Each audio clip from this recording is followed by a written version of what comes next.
There's lots of people saying, let's stick with Labour and Starmer.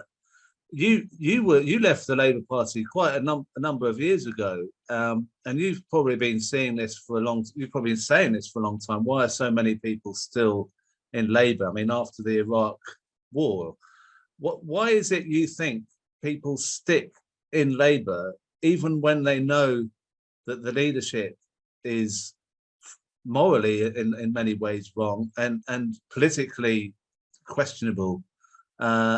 What is it about? I mean, it amazes me that there's still people saying Labour's got a better chance of we've got a better chance of socialism with Labour than anything else. Well, I mean, that is a ludicrous proposition. You've got a better chance of being elected if your name is Labour, and that is what motivates a surprisingly large number of people, including some of the most surprising names that I won't name.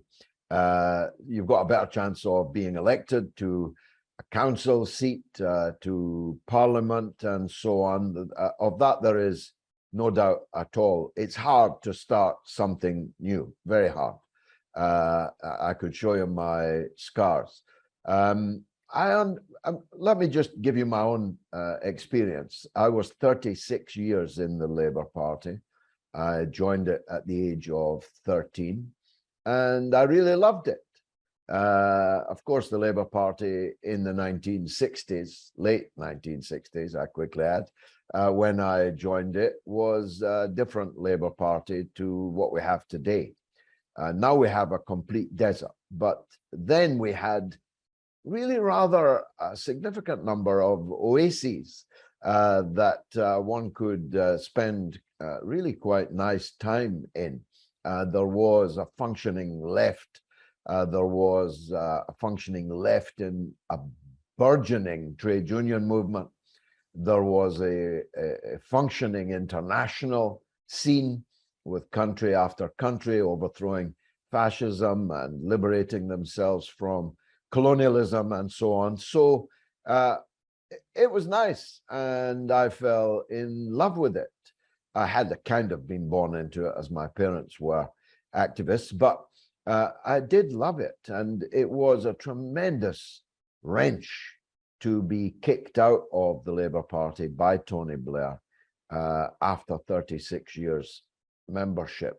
As I recall, it didn't even take 36 seconds to announce the political death sentence on me at the end of the tribunal, and it was painful. So I understand how after a lifetime or half a lifetime in a party with its iconography, its vocabulary, its methodology, its culture, if you like, it's hard to be either kicked out of that or to leave. This I understand, but there comes a point, and we've long passed that point now, that you can no longer say you are actually in a Labour Party when you are in today's Labour Party.